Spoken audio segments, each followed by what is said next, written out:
Hi, I'm Travis with Spectrum Overhead Door of Kingwood. If you have a broken garage door spring, it's very likely that you are not able to open your garage door.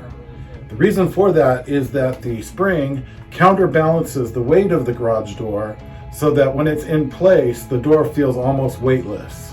When the spring breaks, your garage door could weigh anywhere from 180 to over 300 pounds.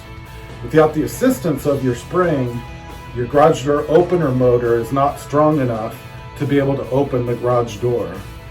So we specialize in this repair. We keep all of the parts on our trucks. We keep a variety of the common spring sizes that are needed to replace the spring on most garage doors. So we can get it done for you quickly, we can get it done for you efficiently, and we'll always make sure that we put the correct spring on your garage door.